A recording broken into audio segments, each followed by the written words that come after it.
Good morning, everybody. David Shapiro here with another video. So today's video, it started off as one thing. I wanted to primarily talk about epistemic convergence, but it ultimately ended up being a little bit more all-encompassing. So I'm going to introduce a few new terms, but we are going to cover epistemic convergence and a few other things. Real quick before we dive into the video, just want to do a quick plug for my Patreon. All tiers get you access to the private Discord server, and then I have a few higher tiers that come with one-on-one conversations and that sort of thing. So anyways, back to the video. So first, I wanted to share with you guys the universal model of robotics. So it's basically three steps: input, processing, and output, or sensing, processing, and controlling, as this graphic shows. Now, this is the most basic cognitive architecture that you can come up with for artificial general intelligence. It needs input from the outside world, from the environment of some kind, whether it's a virtual environment, digital environment, physical environment, or whatever, cybernetic environment.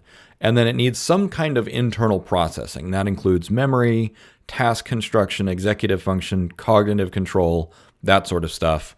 Learning is another internal process. And then finally, controlling or output. It needs to do something to act on the world or its environment, whether that's just putting out text in the form of a chatbot, or if it's got robotic hands, that sort of thing. So when I talk about artificial general intelligence being a system, it's never going to just be a model, right? Even if you have the most sophisticated model in the world, all that it's doing is the processing part. You also need the sensing and controlling aspect. But even above and beyond that, each of these components is going to be much more complicated. So before we get into the rest of the video, I also want to talk about the form factors that AGI is going to take. So we just established the simplest kind of cognitive architecture, but then there's other things to consider, because when you think of AGI, you might think of some nebulous entity like Skynet, but where does it physically live? What is the hardware? What is the software? Where is it physically located? Because it's not magic, right? It's not going to just run in the dirt or something like that. It needs to actually have hardware to run on. So there's three overarching categories that I came up with. So first is cloud AGI. So cloud AGI this is the stuff that's it's going to be created first, just because of the amount of compute and power available in data centers. So this is enterprise grade or data center grade AGI systems. They are in specialized buildings all over the world.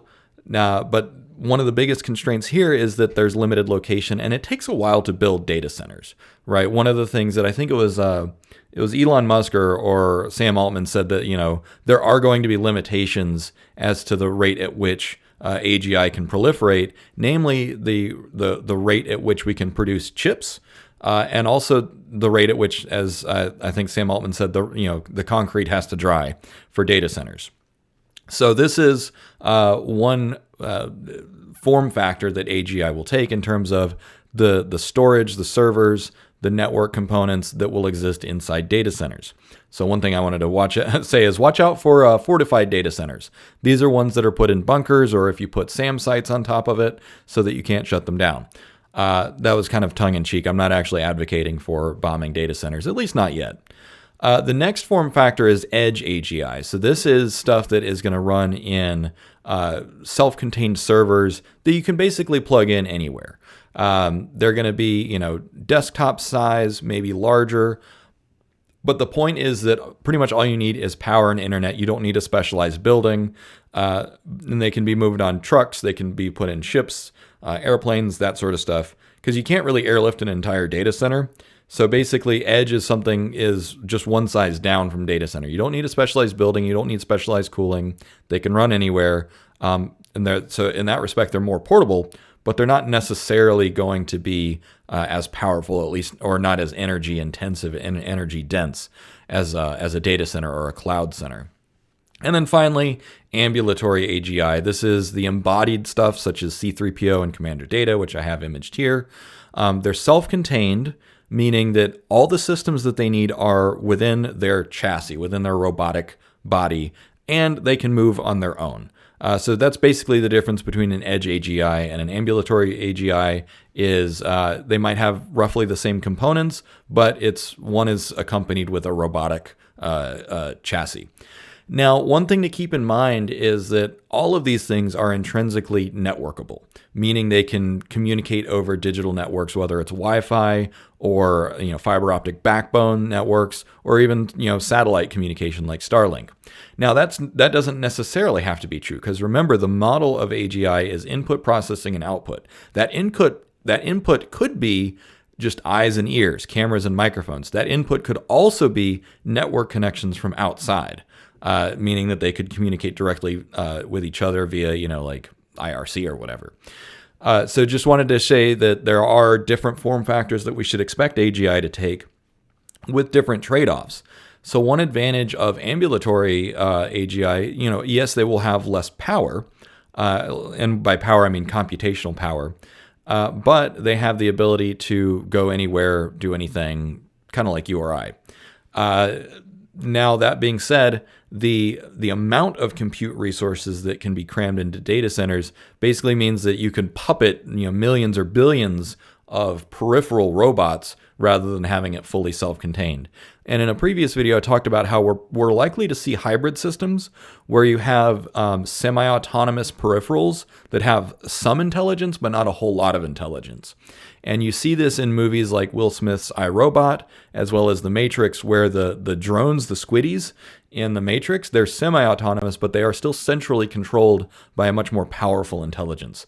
So you're probably not going to see it all one or the other. You're probably going to see hybrids where you've got peripheral robots that are either fully autonomous or semi-autonomous or puppeted by stronger central intelligences. That being said, you can also create droids. There's no reason that we could not create fully self-contained machines that don't really have any network connectivity to other machines.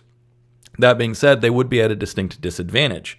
And what I mean by that is that if you create swarm intelligence or wireless federations of machines, they can perform cognitive offload or share computational resources. So for instance, rather than, and this is how the Geth work in Mass Effect, by the way. So rather than have every single machine have to think about the entire plan, the entire strategy, most of them focus only on their primary task, and then any surplus computational power they have is dedicated towards running algorithms for the big brain, the hive mind. This is all hypothetical, but one thing that I want to point out is that many machines work like this already. And what I mean by that is the simplest version that many people are probably aware of is if you have like Bluetooth speakers or smart speakers like Sonos or whatever, those form a wireless federation. Ditto for like your Amazon Alexas and other things like that. Those intrinsically form mesh networks or wireless federations, meaning that they can work together and communicate. Now, when you add artificial intelligence to that, then they can share thinking and messaging and that sort of stuff. So that's what I mean by federations or wireless networks of AI. Okay, so now you're familiar with the background of how some of the systemic aspects of it. There's a few default metrics of power. So when I say power, I don't necessarily just mean electricity, although certainly all of these things do require electricity to run. So first is processing power. So for instance, you might hear the term flops, which is floating point operations per second. You also hear CPU, GPU, TPU, and then there's parallelization, which means that you have many of these things working together. So processing power is one component of the total amount of power in the hardware layer. So this is all strictly hardware layer. I'm not talking about parameter models because I don't really care about how many parameters a model has. There's lots of ways to make intelligent machines. Deep neural networks are currently the best way, but we're also discovering efficiencies where you can kind of pare them down. You can distill them and make them more efficient, meaning that you can, on the same piece of hardware, you can run more of them in parallel, or you can run one much faster. So the underlying hardware is still going to be the primary bottleneck or primary constraint, all else considered. Memory, so this is RAM. It also includes memory accelerators or caching. Storage has to do with bulk data, your databases, your archives, your backups. This is when you say like hard drive or SSD or storage area network, that sort of thing. And then networking is the uplinks and downlinks. This is the fiber optic connections, the wireless connections, the satellite connections, that sort of thing. So these are kind of the rudimentary parts that all AGI are going to run on. And this is just the brains too. This is not the peripherals. This is not the robots. But this is what's going to dictate or constrain how fast it is. Now, again, like I said, different neural networks are going to operate at different efficiencies. So, for instance, GPT-4 is out now. GPT-5 might be the same size. It might be bigger. But then we're also finding open source research like the Orca, Alpaca, Llama that are getting like 90% of the performance, but at like 1/10 or 1/100th of the size. And so you have a trade-off of intelligence and versus speed and power. And we'll talk a lot more about that in the future of this video, near the middle and end of this video, about how trading off intelligence for speed is often a more advantageous strategy and how this figures into solving the control problem and solving alignment. Okay, so we kind of set the stage as to how AGI is probably going to look. So let's talk about the early ecosystem of AGI. So in the coming years, we're going to be building millions and then billions of autonomous and semi-autonomous agents. So at first, these agents are going to be purely digital, right? A semi-autonomous Slack bot, a semi-autonomous Discord bot. People are already building these, right? And some of them have the ability to modify their own code. Some of them have the ability to learn. Many of them don't. Most of them use frozen LLMs in the background, meaning that their cognitive capacity is pretty much capped by its backing model. Now, that being said, as these agents become more autonomous, they go from semi-autonomous to autonomous, this will create a competitive landscape. And what I mean by that is that humans will have the ability to build and destroy these models for basically arbitrary reasons, because you want to or because you don't like it or whatever.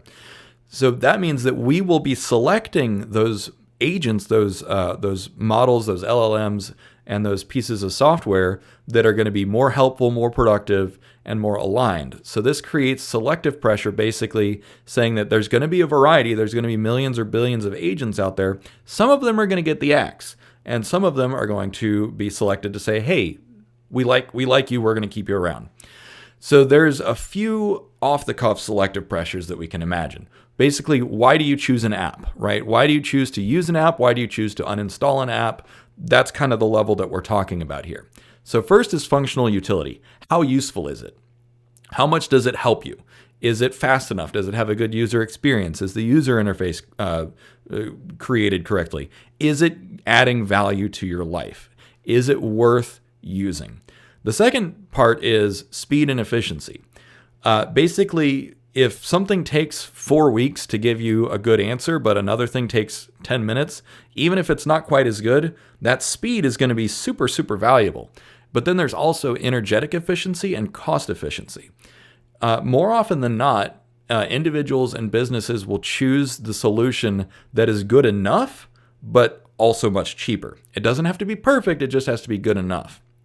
And then finally, apparent alignment. And so I use the word apparent alignment to basically mean things that appear to be tame, things that appear to be user-friendly. And this is what tools like RLHF do, which one thing that RLHF does is, like wolves, which we'll talk about in a second, RLHF, reinforcement learning with human feedback, forces GPT-4 to dumb itself down so that it better serves us.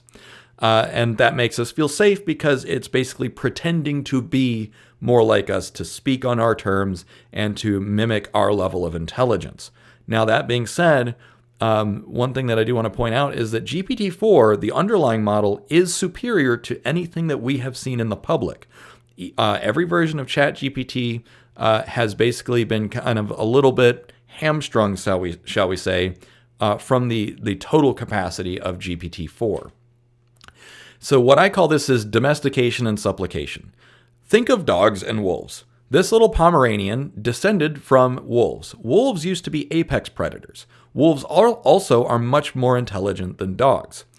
So when you look at the early days of AGI, when we still have the off switch and we have the power to delete everything, we should expect some of the following evolutionary pressures to kind of shape the way that AGI evolves and adapts. So first, we'll probably be selecting for machines that are okay with being turned off. In the early days, you don't necessarily want your toaster fighting with you when you're done, toasting your bread. It's time for it to turn off.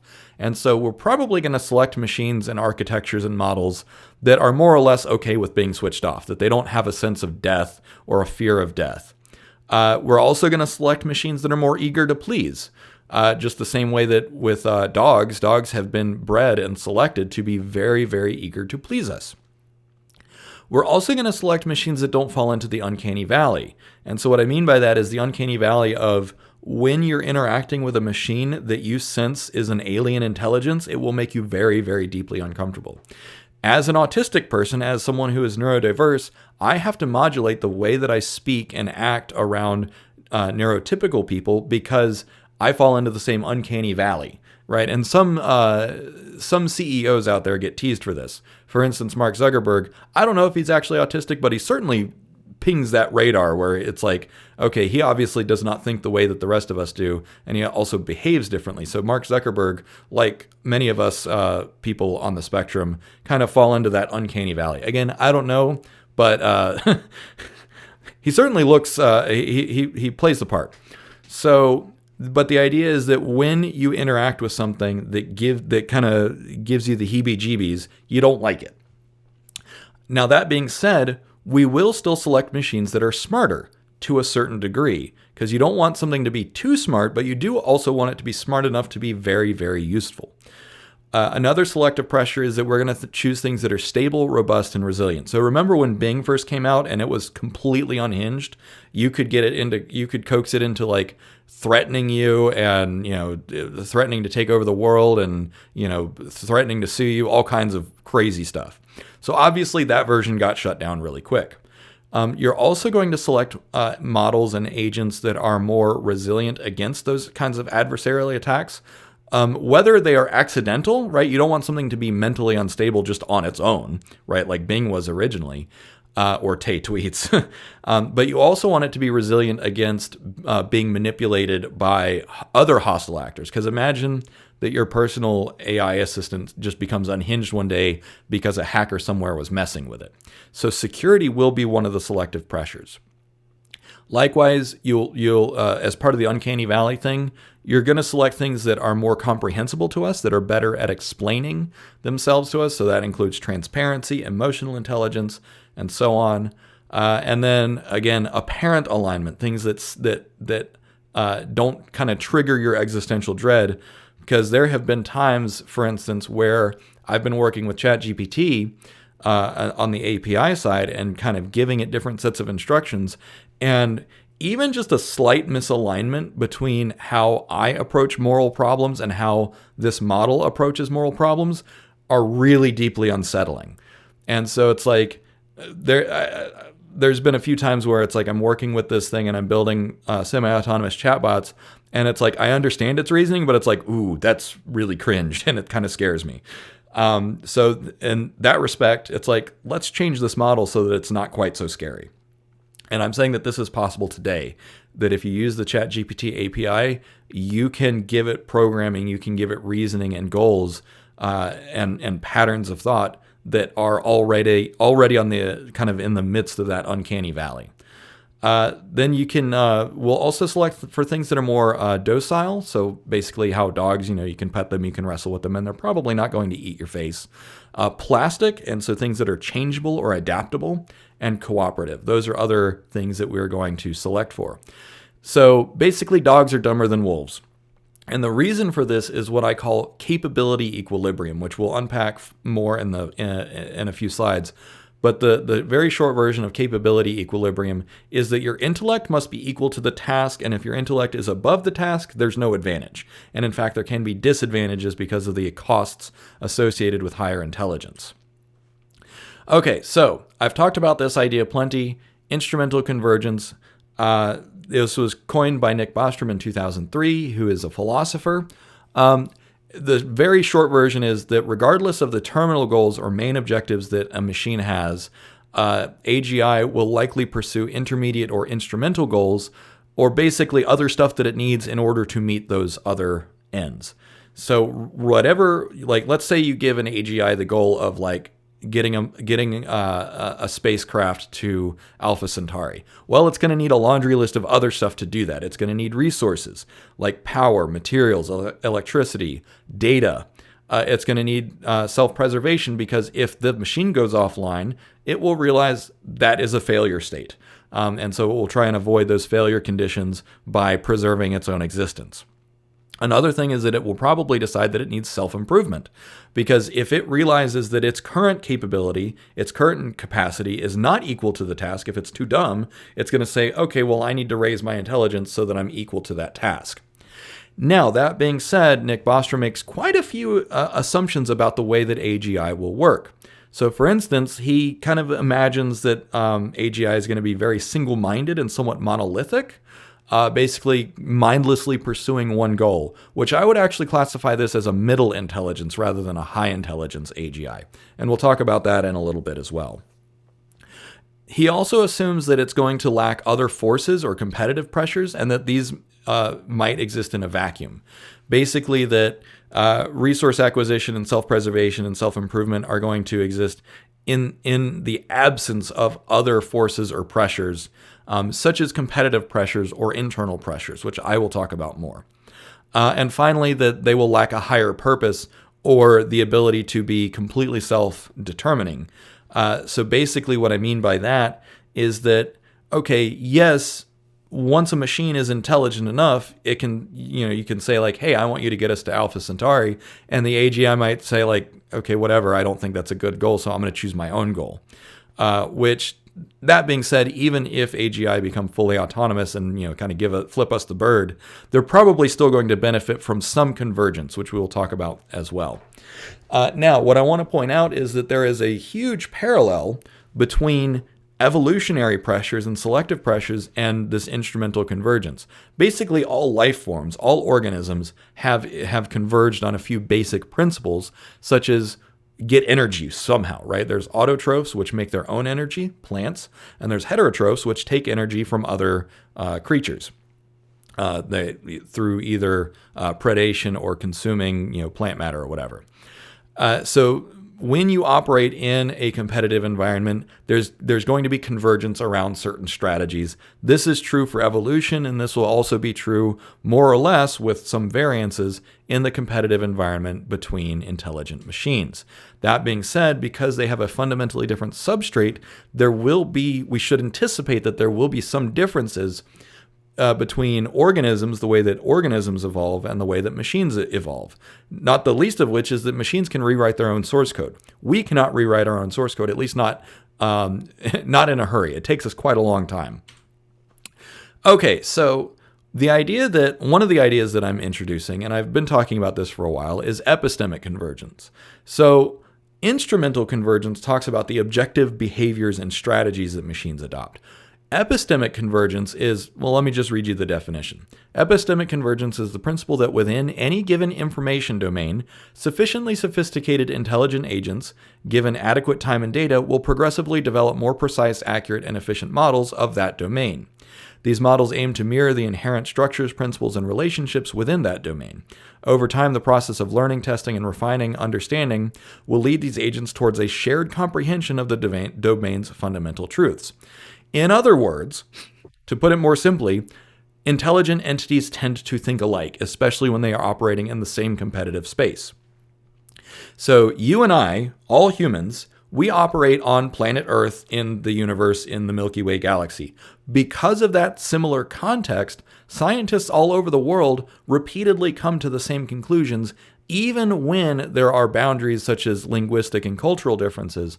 And this was most starkly seen during the Cold War between America and the Soviet Union, whereby scientists independently, whether it was nuclear physicists or astrophysicists or whatever, rocket engineers, came to the same exact conclusions about the way that the universe worked, and also found the same optimization patterns even though there was no communication between them.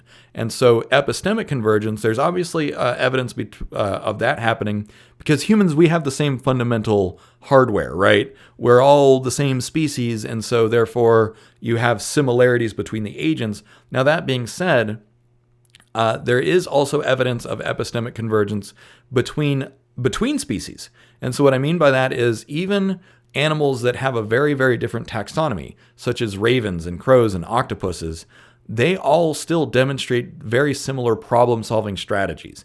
Even though that octopuses have a very decentralized cognition, that a lot of their cognition occurs in their arms, for instance, you can't get much more alien from us than that, they still adopt very similar problem-solving strategies and learning strategies that we do.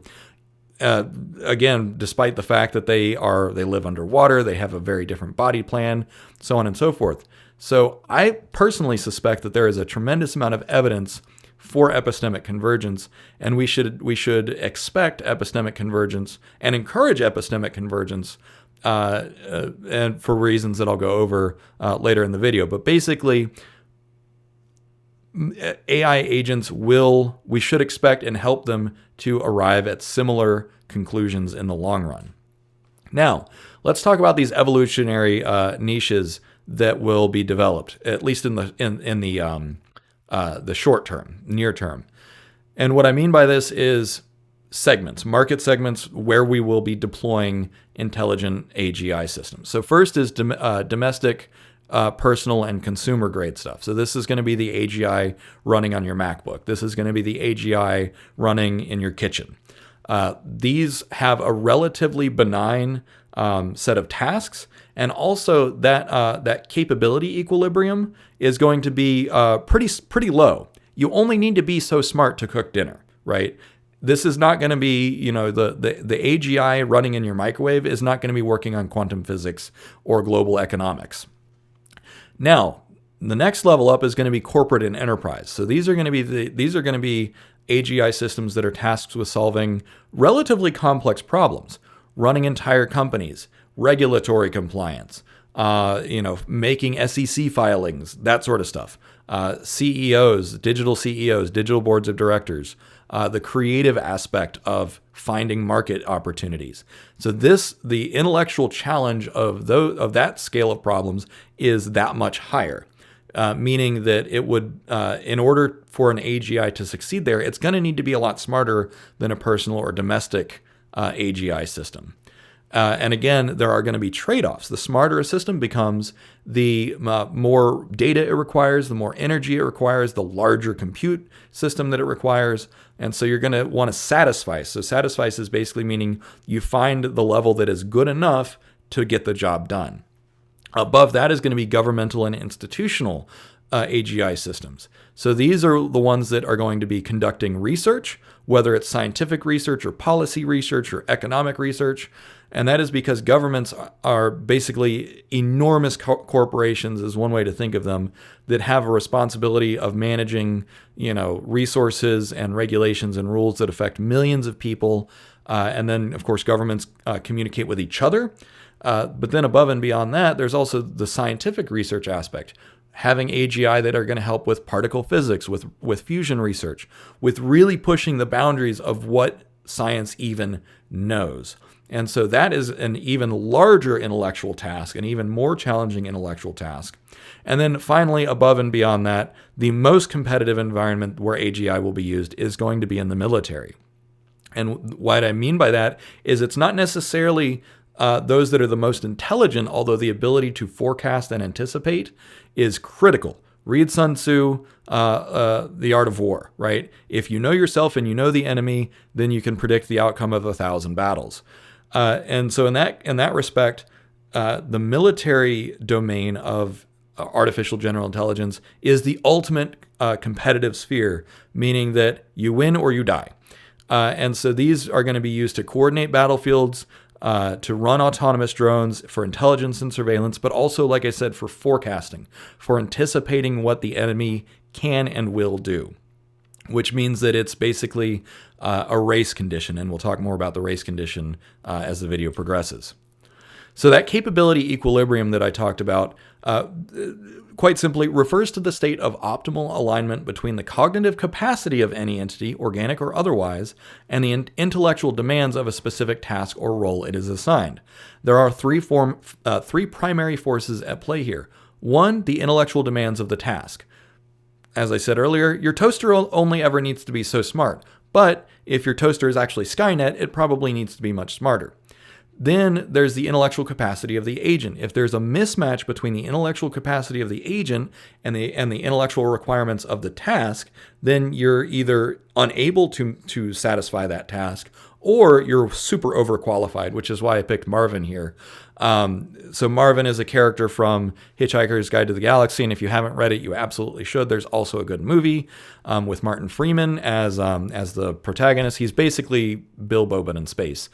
Very hapless character. But anyways, Marvin was a prototype who was one of the most intelligent robots ever built, and they just have him doing like basic stuff around the task.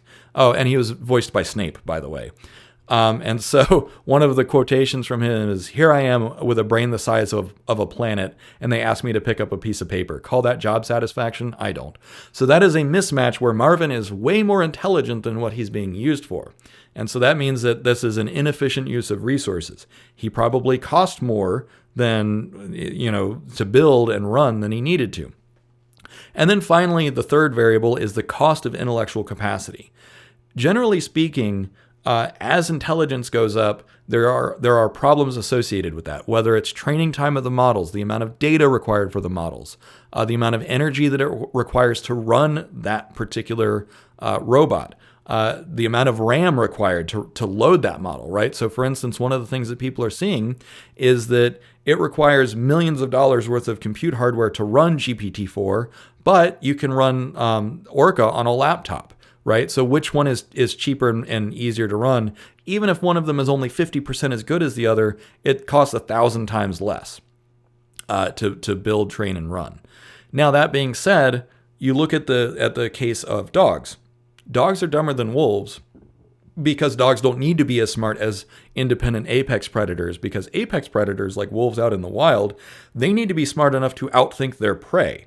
Dogs, they don't need to be that smart, so they're not that smart. In fact, it is not good for dogs to be too intelligent. Anyone who has owned really intelligent dogs, like I had a dog who was too smart for his own good, died about a year ago. He was clever enough to manipulate people and other dogs and, get into the food when he wasn't supposed to. Huskies, German Shepherds, Border Collies, the more intelligent dogs are the more mischievous ones. They are the escape artists. They are the ones that are going to pretend one thing and then, so on and so forth. So intelligence is not always adaptive. So there can be multiple dimensions to the cost of intellectual capacity. Not the least of which is you could end up like poor Marvin here, where you're too smart for your own good and then you just end up depressed all the time. Granted, he was deliberately given the depressed affect. So all this being said, is what I've been building up to is what I call, and what is generally called, a terminal race condition. So terminal race condition is basically what we could end up moving towards as we develop more and more powerful, sophisticated, and more fully autonomous AGI systems. Basically, the terminal race condition is where, for any number of reasons, competition between AGI will fully bypass that capability equilibrium. So say, for instance, your toaster is competing with another brand, and it's like, oh, well, I need to be a smarter toaster in order to be a better toaster for you so that you don't throw me away. Now, that's obviously a very silly example, but a very real example would be competition between corporations, competition between nations, and competition between militaries, wherein basically it's no longer just a matter of being intelligent enough to satisfy the demands of that task, to satisfy the demands of that initial competition. It's less about that, and it becomes more about outcompeting the other guy. It's like a chess match, right? The other guy got a higher ELO score, so you need to be smarter. And then you are smarter, so now the other guy tries to be smarter than you. And so because of this pressure, and as I mentioned earlier, some of the trade-offs might actually force you to prioritize speed over intelligence. And so we actually see this in volume trading, in algorithmic and robo trading on the stock market, where financial institutions will actually use less sophisticated algorithms to execute transactions, but because they are faster, they will still outcompete the other guy. So in this respect, you might actually incentivize AGI to dumb themselves down just so that they can be faster, so that they can outcompete the other guy. So that's what I mean by a race condition. It is a race to higher intelligence, but it is also a race to being more efficient and therefore faster. And then there's also going to be a trade-off. These machines might ultimately trade off their accuracy, their ethics, the amount of time they spend thinking through things in order to be faster. And so you actually see this in chess computers, where you can tune a chess computer or a chess algorithm to say, okay, spend less time thinking about this so that you can make the decision faster. In many cases, the first one to move, even if it's not the best plan, but moving faster will give you a tactical or strategic advantage. And this includes corporations, nations, and militaries. So a terminal race condition, to me, represents, according to my current thought, this is the greatest component of existential risk we face from artificial intelligence. And I don't think that corporations are going to have enough money to throw at the problem to make truly dangerous AGI. The only entities that are going to have enough money to throw at this to basically compete are going to be entire nations and the militaries that they run. So basically, it's going to be up to those guys to not enter into the equivalent of a nuclear arms race, but for AGI. Now, that being said, I have put a lot of thought into this. So, moving right along. One thing to keep in mind is that there could be diminishing returns to increasing intelligence. So basically, there's a few possibilities. One is that there could be a hard upper bound. There might be a maximum level of intelligence that is actually possible. And at that point, all you can do is have more of them running in parallel. It might be a long time before we get to that. Like, we might be halfway there, but we also might be down here. We don't actually know if there is an upper bound to maximum intelligence. But one thing that we can predict is that actually the cost, as I mentioned earlier, the cost of additional intelligence might go up exponentially. You might need exponentially more data or more compute or more storage in order to get to that next level of intelligence. And so you actually see this in the Star Wars universe, where droids are basically the same level of intelligence across the entire spectrum of the Star Wars universe because there's diminishing returns. Yes, you can build a more intelligent droid, but it's just not worth it. So the total effective level of intelligence of AGI, I suspect, will follow a sigmoid curve. Now, that being said, there's always going to be some advantage to being smarter, more efficient, and so on. But as with most fields of science, I suspect this is going to slow down, that we're going to have diminishing returns, and that eventually we're going to kind of say like, okay, here's actually the sweet spot in terms of how much it's worth making your machine more intelligent. So this leads to one possibility, and this is a personal pet theory, but basically I think that there's going to be a bell curve of existential risk. And that is that minimally intelligent machines, like your toaster, are probably not going to be very dangerous. The total domain space of toasting your sandwich or toasting your bagel, that's not a particularly difficult problem space. And yes, there might be some advantages to being slightly more intelligent, but your toaster is not going to be sitting there conjuring up, a bioweapon. And if it is, you probably bought the wrong toaster. Now, that being said, the other end of the spectrum, the maximally intelligent machines, or the digital gods, as some people are starting to call them, these are going to be so powerful that human existence is going to be completely inconsequential to them. And what I mean by that is compare ants to humans. We don't really care about ants for the most part, unless they get into your pantry. We are content to let ants do what they're going to do because who cares? They are inconsequential to us. We can solve problems that ants can never solve. And this is what some people like Eliezer Yudkowsky are trying to drive home about the difference in intelligence between humans and the eventual intelligence of machines. And I think Gary Marcus also agrees with this based on some of his tweets recently. I think that Gary Marcus is in the same school of thought that digital superintelligence is coming, and it is very, very difficult for us to wrap our minds around how much more intelligent a machine could be to us.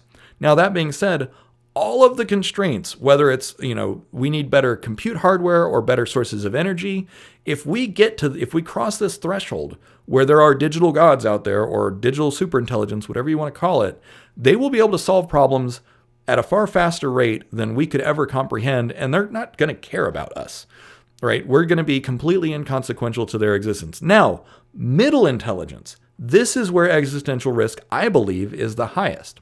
And so in the movies, Skynet is, portrayed as like the worst, right? But I would actually classify Skynet as a middle intelligence AGI. It is smart enough to accumulate resources, it is smart enough to pursue goals, and it is smart enough to be dangerous, but it's not really smart enough to solve the biggest problems. It's that more single-minded, monolithic model of intelligence that Nick Bostrom predicted with instrumental convergence. I suspect that if we get intelligent entities beyond that threshold, beyond that uncanny valley or Dunning-Kruger of AI, then they will be less likely to resort to violence because the problems that we see could be trivial to the problems of the machines that we create. Or the problems that we see as non-trivial will be trivial to the machines. I think I said that. I think you get what I mean. Once you get here, all human problems are trivial. Now, that being said, that doesn't mean that it's going to be peaceful. Existential risk goes down, but doesn't go away. And the reason is because of what I call AGI conglomerations. And so this is where we get to be a little bit more out there, a little bit more sci-fi.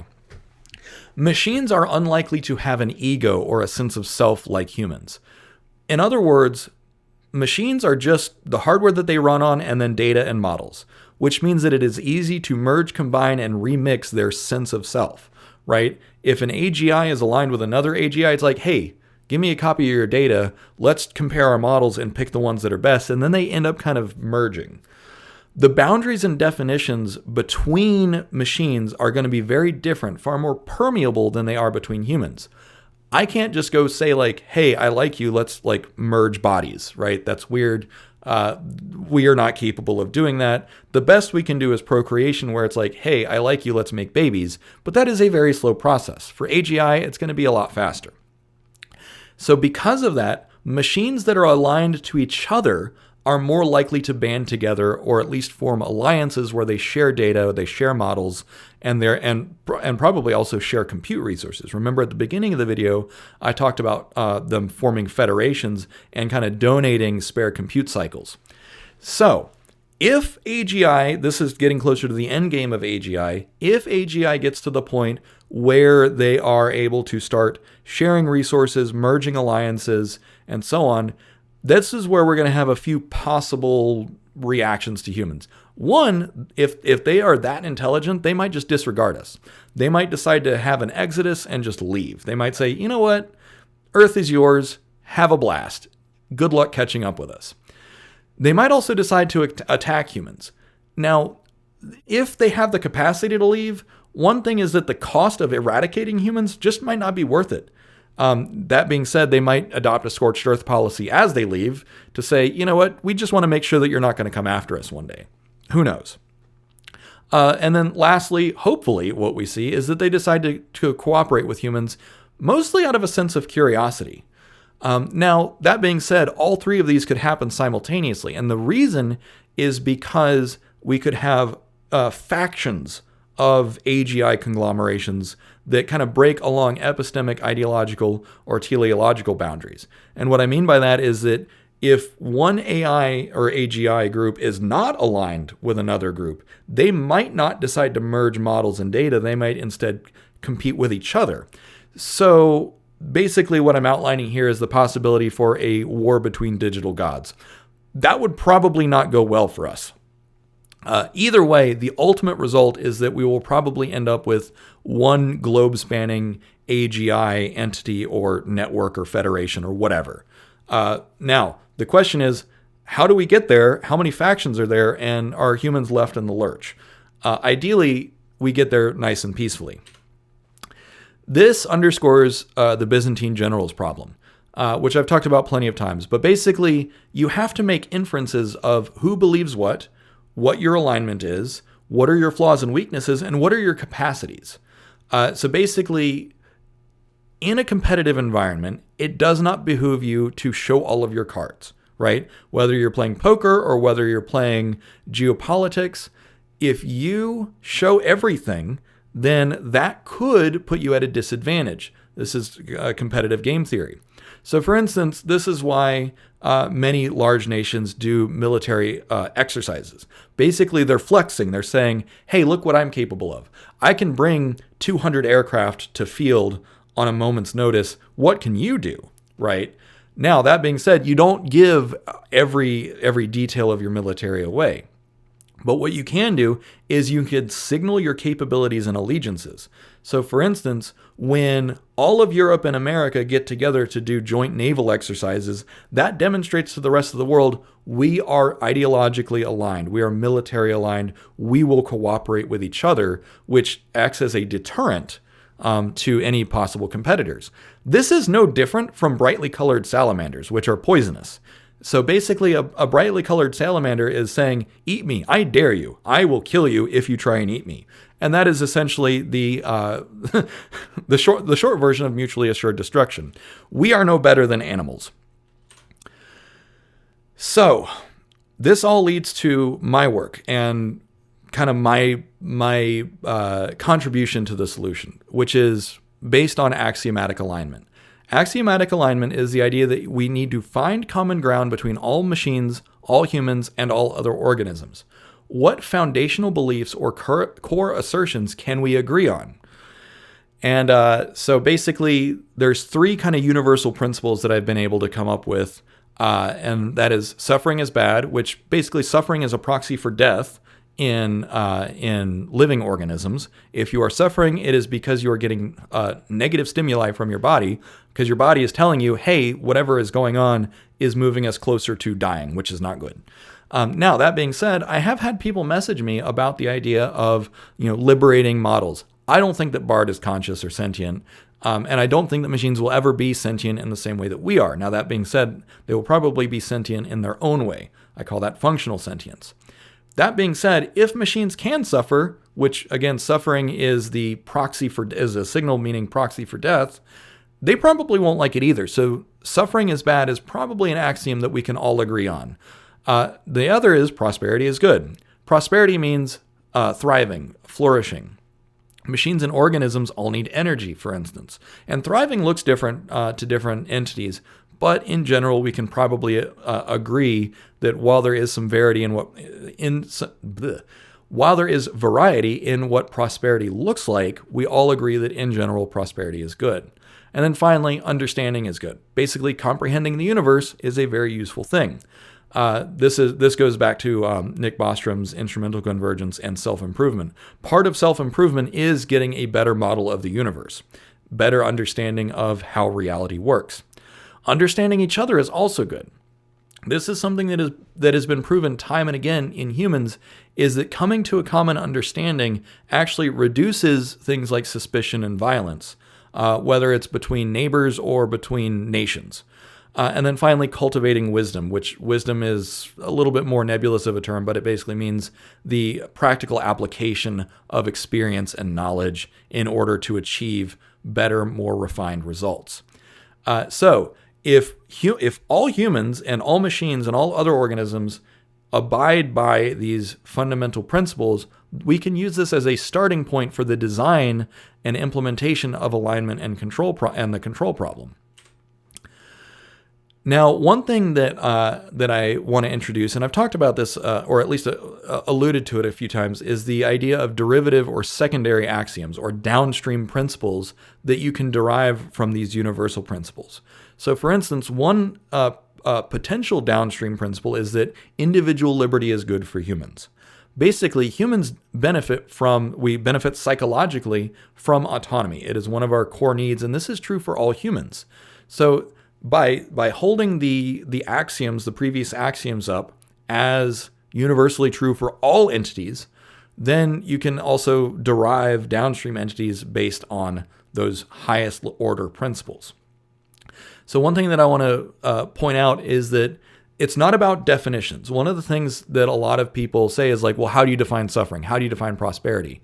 That's the thing, is that they are not rigid definitions. Humans have never needed rigid definitions. And in fact, this is what philosophical and intellectual movements like postmodernism and poststructuralism tell us, is that there is no such thing as like an absolute truth or an absolute definition. These are, however, attractors. They're central attractors in the problem space of existence. And I love this quote from Dune. The mystery of life isn't a problem to solve, but a reality to experience, a process that cannot be understood by stopping it. We must move with the flow of the process. And so basically the idea is that reality and existence is not something that you can stop and define and, create an empirical absolute definition. It is a pattern. It is a process that we must follow. So that being said, those axioms move us along the process, which is where I derive my heuristic imperatives, which is reduce suffering, increase prosperity, and increase understanding. Those describe a potential terminal goal, but you'll never arrive at a perfect resolution. So how do we solve the race condition?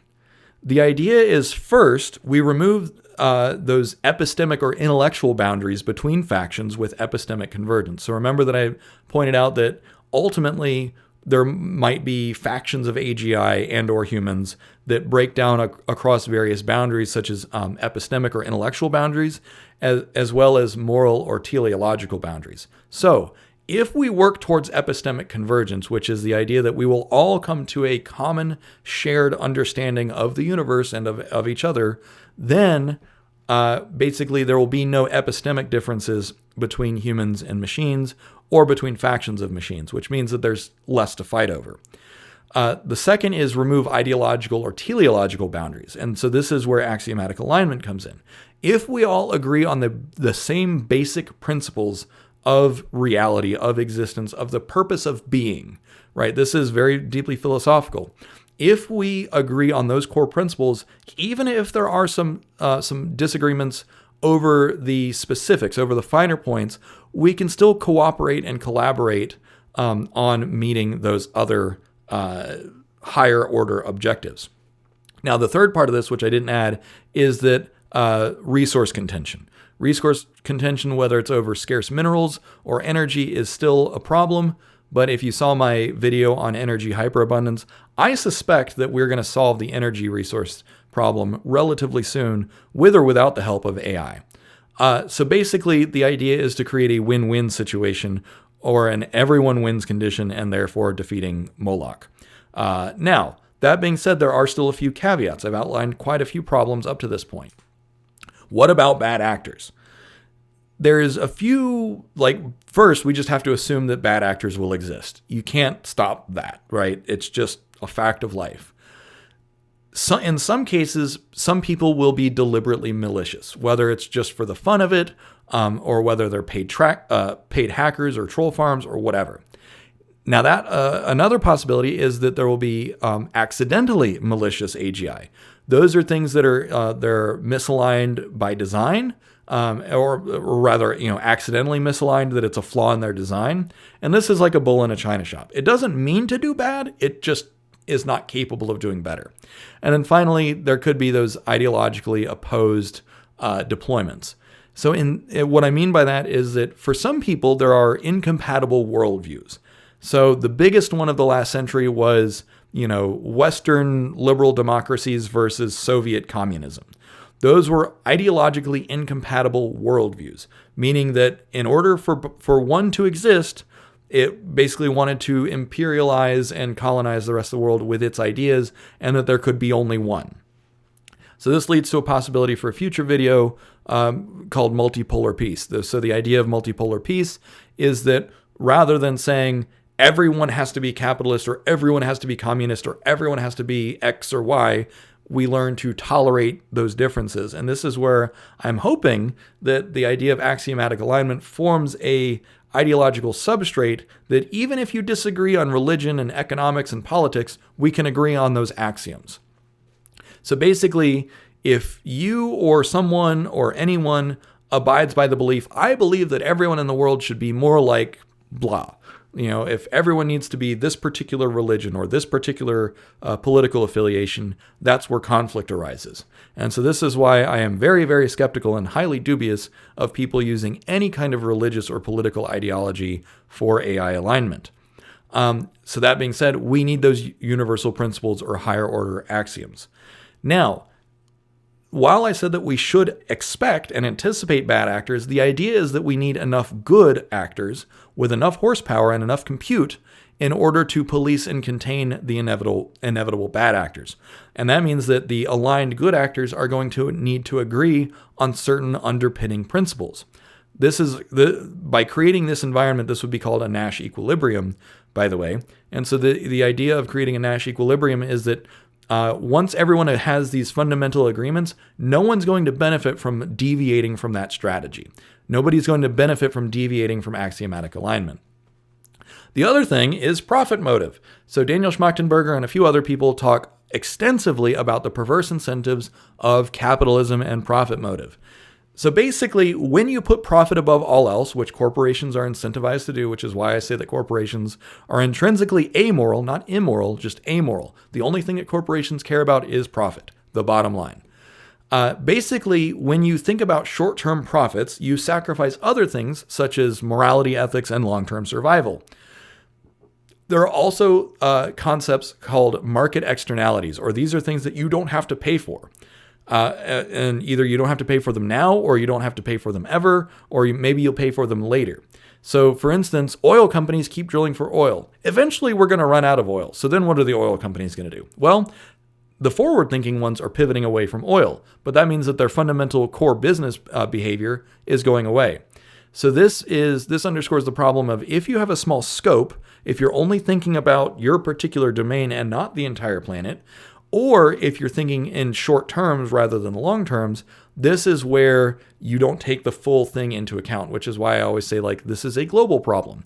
And not only is it a global problem, it is a long-term problem. So if all you do is zoom out in terms of space and time, the problem will become a little bit more obvious. So another thing to keep in mind is that currency is an abstraction of energy. It is a reserve of value and is a medium of exchange. Because of that, currency is extremely valuable. It is just too useful of an invention. I don't think it's ever going to go away. That being said, that doesn't mean that we're always going to have the euro or the US dollar or something like that. Currency could change. And then in the context of AGI, I suspect that energy, that the kilowatt hour, could actually be the best form of currency, right? Because a kilowatt hour is energy that can be used for anything, whether it's for refining resources or running computations or whatever. So I suspect that we might ultimately create currencies that are more based on energy rather than something else. And then, of course, as the amount of energy we produce goes up, the amount of currency we have goes up. And so then it's a matter of allocating energy and material rather than allocating something fiat like euros or dollars. That being said, I did create a video called Post-Labor Economics, which covers some of this, but not a lot of it. We're going to have to put a lot more thought into economics of the future in light of AGI, because the economic incentives of AGI are going to be completely different. AGI doesn't need to eat, it does need power, but we can hypothetically create infinite power with solar and fusion, et cetera, et cetera. So what are the economic forces in the future? Not sure yet. Okay. I've thrown a lot at you. This problem is solvable, though. There's a lot of components to it, a lot of moving pieces. It is very complex, but we are a global species, and this is a planet-wide problem. One of the biggest things that everyone can do is stop thinking locally. Think globally. Think about yourself as a human, as a member of the human species, and not as an American or a German or a Russian or whatever. We are all in this together. We have exactly one planet to live on, and we have exactly one shot at doing this right. So eyes on the prize. We have a huge opportunity before us to build a better future for all of us, humans and non-humans alike. And I remain intensely optimistic. Now, that being said, some people have found it difficult what to make of me, because while I am very optimistic, I am also acutely aware of the existential risk. I will be the first to say that if we don't do this right, you're not going to want to live on this planet, not as a human at least. I started what is called the Gato framework, the Gato community. It is self-organizing and has started sending out invitations again. So the Gato community is the Global Alignment Taxonomy Omnibus, which is the framework that we put together in order to help achieve this future, this AI utopia. The main goal of the Gato community is education, empowerment, and enablement, E3. So rather than do the work ourselves, we are focusing on empowering and enabling and educating people on how to participate in this whole thing.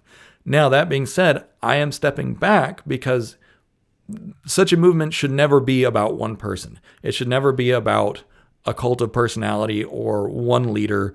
It intrinsically needs to be consensus-based and community-based.